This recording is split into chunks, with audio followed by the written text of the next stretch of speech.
ஜனநாயகம் அப்படின்னா என்னங்க? அரசியல் உரிமை, பொருளாதார உரிமை, சமூக உரிமை அப்படின்னு என்னென்னலாமா சொல்லுவாங்க. அதெல்லாம் விட்டுருவோம். இந்தியாவில் பெரும்பாலான மக்கள்கிட்ட ஜனநாயகம் அப்படின்னு சொல்லி கேட்டா ஓட்டு போடுறது அப்படின்னு மட்டும்தான் சொல்லுவாங்க. ஜனநாயகம் அப்படின்னாலே ஓட்டு போடுறது அப்படிங்கிற ஒரே புரிதல்ல இருக்கிற மக்களுக்கு அதுவும் இல்லை அப்படிங்கிற நிலை வந்தா அது மக்களுக்கு புரிஞ்சது அப்படின்னா அதனுடைய விளை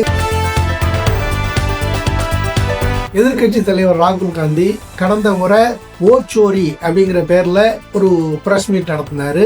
அது பரபரப்பா பேசப்பட்டது. அப்போதும் கூட பெரிய அளவுல ஊடகங்கள், மெயின் ஸ்ட்ரீம் ஊடகங்கள் அதுக்கு முக்கியத்துவம் கொடுக்கல அப்படிங்கிறது ஒரு பக்கம். ஏற்கனவே அவர் சொல்லிட்டு இருந்தார், நாங்க ஒரு ஹைட்ரஜன் பாம் ரெடி பண்ணிட்டு இருக்கிறோம் அப்படின்னு. இப்போ மறுபடியும் ஒரு பிரஸ் மீட் வச்சிருக்காரு. இதுலயும் தேர்தல் ஆணையம் வந்து எப்படி பாஜகவுக்கு சாதகமா எப்படி செயல்பட்டு இருக்குது அப்படிங்கிறத விளக்கி இருக்கிறார். இதுதான் ஹைட்ரஜன் குண்டானா அப்படியே இல்லை, இதுக்கு பிறகுதான் ஹைட்ரஜன் குண்டு வரப்போகுது அப்படின்னு வேற சொல்லியிருக்கிறார். முதல்ல ஓட்சோரி, இப்போ ஓட்சோரி ஃபேக்டரி, அடுத்து ஹைட்ரஜன் குண்டு எப்படி இருக்கும்னு தெரியல. ஆனா இவ்வளவு முக்கியத்துவம் வாய்ந்த இந்த சிக்கல் மக்களை போய் சேர்ந்திருக்கான்னு சேரல. அப்ப அதுதான் நமக்கு முதன்மையான பிரச்சனையா. என்னதான் நடக்குது இங்க? என்னடா நடக்குது? பதிவு போறதுக்கு முன்னாடி இந்த காணொலியை முழுமையா பாருங்க. உங்களுடைய கருத்துக்களை கமெண்ட்ல சொல்லுங்க, லைக் பண்ணுங்க, ஷேர் பண்ணுங்க, சப்ஸ்கிரைப் பண்ணுங்க. முக்கியமா மறந்துடாம கமெண்ட் பண்ணுங்க. ஏன் அப்படின்னா கமெண்ட் பண்றது அப்படிங்கிறது இந்த தலைப்பை நமக்கான ஒரு கலந்துரையாடலா மாத்துறதுக்கு அதுதான் வழிவகுக்கும். அப்படிங்கிறதுனால மறக்காம கமெண்ட் பண்ணுங்க அப்படின்னு சொல்லி கேட்டுக்கிறேன். வாங்க பதிவுக்குள்ள போகலாம்.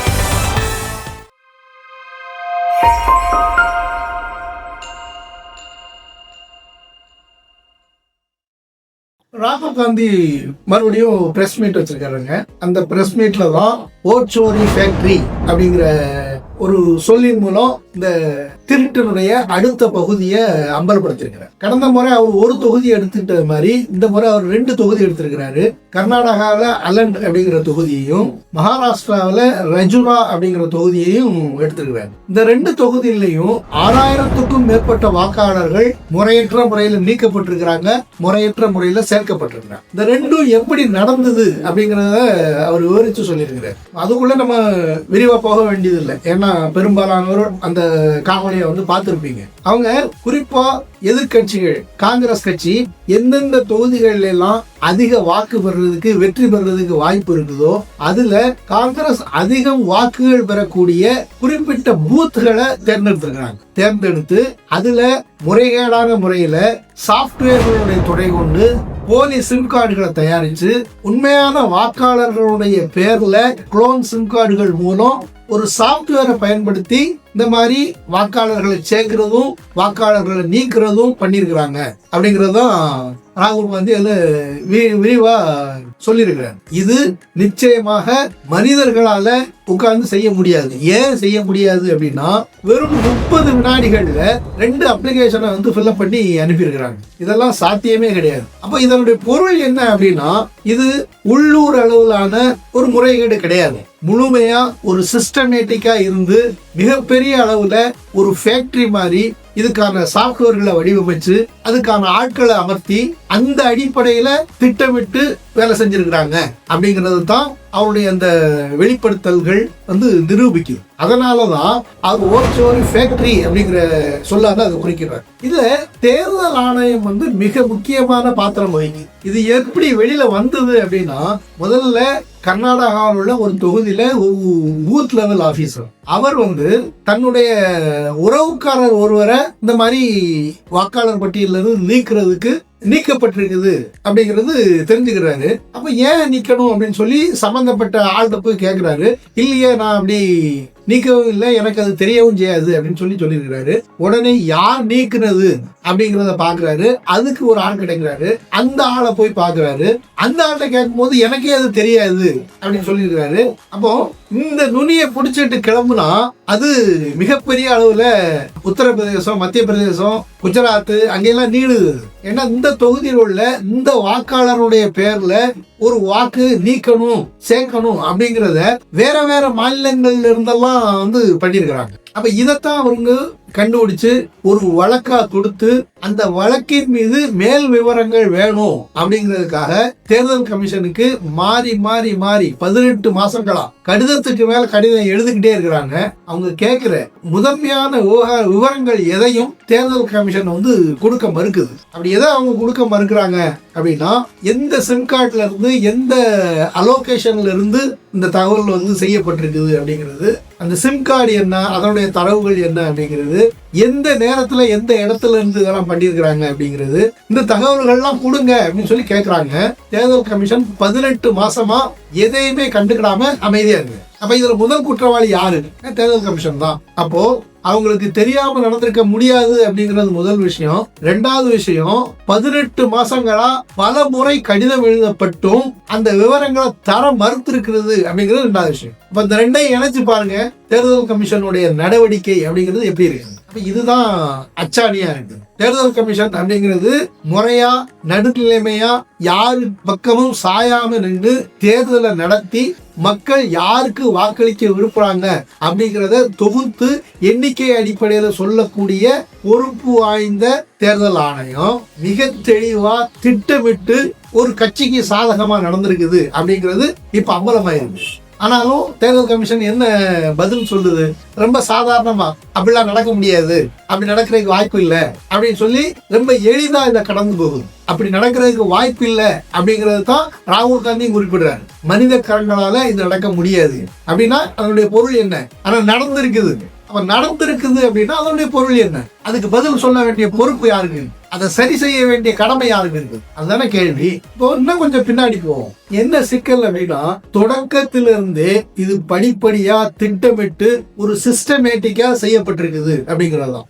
தொடக்கத்துல இருந்து இந்தியாவில் என்ன நடந்திருக்குது அப்படிங்கறத பார்த்தோம்னா, இதுக்கான நடைமுறைகள் 2014 பாஜக பெரும்பான்மை பலத்தோட ஆட்சி பொறுப்புக்கு வந்ததுல இருந்தே இந்த நடைமுறைகள் தொடங்கிடுச்சு. தேர்தல் கமிஷனுடைய ஆணையர்களும் தலைமை தேர்தல் ஆணையரும் யாரை எப்படி நியமிக்கலாம் அப்படிங்கறதுல எந்த வழிகாட்டுதலையும் மரபையும் பின்பற்றாம பிரதமர் குறிப்பிடுகிற இன்னொரு அமைச்சரும் ஒப்புக்கு எதிர்கட்சி தலைவரையும் சேர்த்திருக்கிறாங்க. பெரும்பான்மை அப்படிங்கிற போது பிரதமர் என்ன நினைக்கிறாரோ, ஆளுங்கட்சி என்ன நினைக்குதோ அதை தான் செயல்படுத்த முடியும் அப்படிங்கிற அளவுக்கு நீதிமன்றத்தினுடைய குறிப்புகளையும் கூட உதாசீனப்படுத்திட்டு அதை செஞ்சிருக்கிறாங்க. அடுத்து தேர்தல் ஆணையர்கள் மேல எந்தவித வழக்கும் தொடுக்க முடியாது அப்படிங்கிற மாதிரி சட்ட திருத்தம் பண்ணியிருக்கிறாங்க. அதனுடைய வாக்குப்பதிவுடைய சிசிடிவி ஃபுட்டேஜ் அதை யாருக்கும் கொடுக்க வேண்டிய அவசியம் இல்லை அப்படிங்கிறத ஒரு திருத்தத்தின் மூலம் கொண்டு வந்திருக்கிறாங்க. அதோட மட்டும் இல்லாம 45 நாளுக்கு மேல சிசிடிவி ஃபுட்டேஜ வச்சிருக்கணும்னு கூட அவசியம் கிடையாது அப்படின்னு திருத்தம் பண்ணியிருக்காங்க. இது இன்னும் பல விஷயங்கள் இருக்குது. இதெல்லாம் படிப்படியா ஸ்டெப் பை ஸ்டெப்பா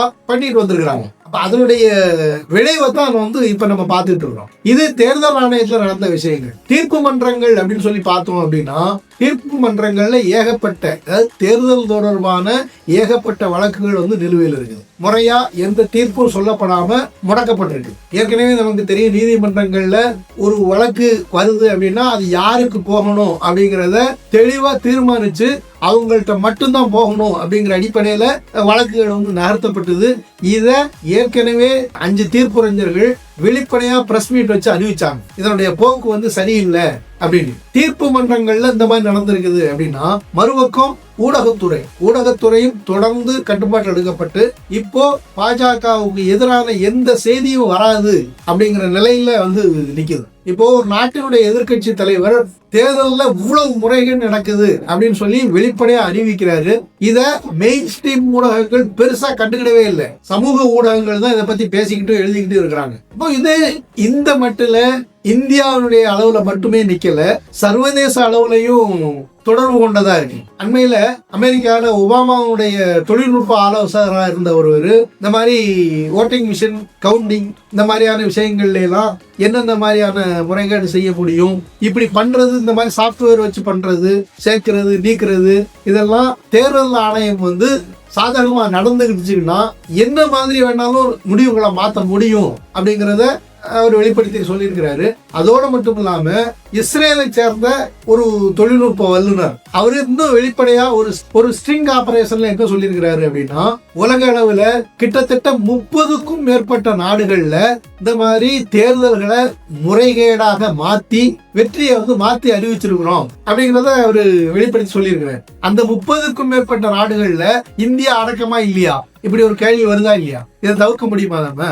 இதுதாங்க பெரிய சிக்கல். இது சர்வதேச அளவிலான வலைப்பின்னல்களோட இந்தியாவுல கடந்த 10 ஆண்டுகளுக்கு முன்னாடியிலிருந்து திட்டமிட்டு படிப்படியா ஒவ்வொரு காயா நகர்த்தப்பட்டு இப்போ முழுக்க தேர்தல் ஆணையம் அப்படிங்கிறது பாஜகவுடைய கட்டுப்பாட்டுல இருக்கு. அப்போ அரசு எந்திரம் முழுமையா ஒரு கட்சியினுடைய கட்டுப்பாட்டு கீழே வந்ததுக்கு பிறகு ஜனநாயகம் அப்படிங்கிறதுக்கான பொருள் என்ன? இதுதான் நம்ம முன்னாடி இருக்கிற மிகப்பெரிய கேள்வியா இருக்கு. இங்க பெரும்பான்மையான மக்களுக்கு ஜனநாயகம் அப்படின்னாலே ஓட்டு போடுறது மட்டும்தான் அப்படிங்கிறது தான் தெரியும். அடிப்படை உரிமைகள் பற்றிய பல புரிதல்கள் இங்க மக்களுக்கு கிடையாது. நமக்கு என்னெல்லாம் உரிமை இருக்குது, எதையெல்லாம் நம்ம கேட்டு பெற முடியும், எதையெல்லாம் அரசு வந்து மக்களுக்கு தர மறுக்குது, அப்படி மறுக்கிற விஷயங்கள்ல எல்லாம் என்ன முறையில வந்து நம்ம அதை பெற முடியும் அப்படிங்கறதெல்லாம் பெரும்பாலான மக்களுக்கு இங்க தெரியறதே இல்லை. இங்க மக்களுக்கு ஜனநாயகம் அப்படின்னாலே ஓட்டு போடுறது அப்படிங்கிறது மட்டும்தான் அப்படிங்கிற புரிதலை திட்டமிட்டு தேர்தல் ஆணையம் உட்பட ஏற்படுத்தி வச்சிருக்கு. ஜனநாயகத்தை பத்தி யாரும் எப்போதும் எந்த அரசு நிறுவனமும் பேசுனதே கிடையாது. ஆனா தேர்தல் வந்துச்சு அப்படின்னா ஓட்டு போடுறது உங்களுடைய ஜனநாயக கடமை அப்படிங்கிற விளம்பரம் ஜரூரா வேணும். அப்போ திட்டமிட்டு ஓட்டு போடுறது மட்டும்தான் ஜனநாயகம் அப்படிங்கிற ஒரு புரிதலை மக்கள்கிட்ட ஏற்படுத்தி வச்சுட்டு அந்த ஓட்டு போடுறது கூட நீங்க எதுக்கு வேணாலும் போடுங்க, ரிசல்ட் நாங்க சொல்றது மாதிரி தான் வரும் அப்படின்னு சொல்லிட்டா இது ஜனநாயகமா இல்ல வேற எதுவுமா? இதுதாங்க முதன்மையான கேள்வி. அப்ப நம்ம என்ன செய்யறது? புரட்சிகர இடதுசாரி அமைப்புகள் அப்படின்லாம் நிறைய உண்டுங்க. அவங்கெல்லாம் தேர்தல் முறை அப்படிங்கிறது மக்களுடைய விருப்பங்களை முழுமையா பிரதிபலிக்கிறதா இல்ல, இந்த தேர்தலில் நிறைய முறைகேடுகள் இருக்குது அப்படிங்கிறது மட்டும் இல்ல, சிஸ்டமேட்டிக்காவே இந்த தேர்தல் முறை அப்படிங்கிறது வந்து தவறு, அதனால தேர்தல்களை புறக்கணிங்க அப்படின்னு சொல்லி பல காலமா பிரச்சாரம் பண்ணிட்டு இருக்கிறாங்க. இப்போ நடந்துகிட்டு இருக்கிற இந்த முறைகேடான முடிவுகளை எல்லாம் பார்க்கும்போது தேர்தலை புறக்கணிக்கிறது தவிர வேற ஏதாவது வழி இருக்குதா அப்படிங்கிற கேள்வி நமக்குள்ள வருது. நான் சொன்ன சரிதானே? ஆனா இதையெல்லாம் மீறி ஓட்டு போடுறது நம்மளுடைய ஜனநாயக கடமை அப்படின்னு சொல்லி நினைக்கிறவங்க செய்ய வேண்டியது என்ன அப்படின்னா, ஒவ்வொருத்தங்களும் ஒவ்வொரு வாக்காளர் பட்டியல்ல தங்களுடைய பேர் இருக்குதா அப்படிங்கறத உறுதிப்படுத்திக்கணும். அடுத்து ஓட்டு போடுறாங்க அப்படின்னா அந்த ஓட்டு போடுறாங்க எதுக்கு ஓட்டு போட்டாங்க அப்படிங்கறத பதிவு பண்றது வந்து ரொம்ப அவசியமா இருக்கு. இப்ப இதுக்குன்னு சொல்லி அரசியல் கட்சிகளும் முற்போக்கான அமைப்புகளும் இதுல முன்னிறங்கி மக்கள் ஓட்டளிச்சதுதான் முடிவுகளா வெளில வருது அப்படிங்கறத உறுதிப்படுத்தணும். ஓட்டிங் மிஷின் அதன் மூலம் பல முறைகேடுகள் செய்யப்படுது அப்படிங்கறத தொடக்கத்திலிருந்தே சொல்லிட்டு இருக்கிறாங்க. அப்ப அதெல்லாம் இல்லாம வாக்குச்சீட்டு முறையை மீண்டும் கொண்டு வரணும் அப்படிங்கிற ஒரு முழக்கம் வந்து இப்போ முக்கியத்துவம் வாய்ந்ததா ஆகுது. ஏன் அப்படின்னா வாக்குச்சீட்டுல முறைகேடுகளே செய்ய முடியாதா அப்படின்னா அதுலயும் செய்ய முடியும். நிறைய சிக்கல்கள் அதுலயும் இருக்குது. தேர்தலில் முடிவு அறிவிக்கிறதுக்கு பல நாள் ஆகும் அப்படிங்கறதெல்லாம் ஆரம்பத்துல பிரச்சனைகளா சொல்லப்பட்டது. ஆனா இப்ப என்ன நடக்குது? ஓட்டிங் மிஷின் வந்ததுக்கு பிறகும் மாசக்கணக்கில் இழுத்தடிச்சுதான் முடிவுகள் வந்து சொல்லப்படுது. ஆனா அதுக்கு மாறா ஓட்டிங் மிஷின்ல இந்த மாதிரி பல்கா என்ன வேண்டாலும் முடிவுகளை மாத்துற அளவுக்கு என்ன வேண்டாலும் முறைகேடு செய்ய முடியும். சாப்ட்வேருடைய துணை இருந்ததுன்னா, அரசனுடைய துணை இருந்ததுன்னா, சர்வதேச வலைப்பின்னல் இருந்ததுன்னா, அந்த தொழில்நுட்பம் இருந்ததுன்னா தேர்தல் அதுவாற்று நடக்கட்டும், நாங்க விரும்புறதுதான் நாங்க நினைக்கிறது தான் முடிவா வரும் அப்படிங்கிறது தான் யதார்த்தமா மாறும். பல ஆப்பிரிக்க நாடுகள்ல இந்த மாதிரி நடந்திருக்குது அப்படிங்கிறது ஏற்கனவே பல இடங்கள்ல வெளில வந்திருக்குது. இந்தியாவும் அந்த அளவுக்கு பின்தங்கிய மிக மோசமான நிலைக்கு போகுது அப்படிங்கிறது தான் இது நம்ம புரிஞ்சுக்கிட வேண்டியதா இருக்குது. அதனால மக்கள் விழிப்புணர்வோடு இருந்து இதை தடுக்கிறதுக்கு ஒரு சின்ன முயற்சியாவது செய்யணும் அப்படிங்கிறது தான் சொல்லியோட கருத்தா இருக்கு. என்ன நண்பர்களே, நான் சொல்றேன் சரிதானே? மாற்று கருத்து இருந்ததுன்னா தாராளமா வெளிப்படுத்துங்க, கமெண்ட்ல சொல்லுங்க. சரியா இருந்தது அப்படின்னா எல்லாரும் பரப்புங்க. மீண்டும் அடுத்த ஒரு பதிவுல சந்திக்கலாம். நன்றி.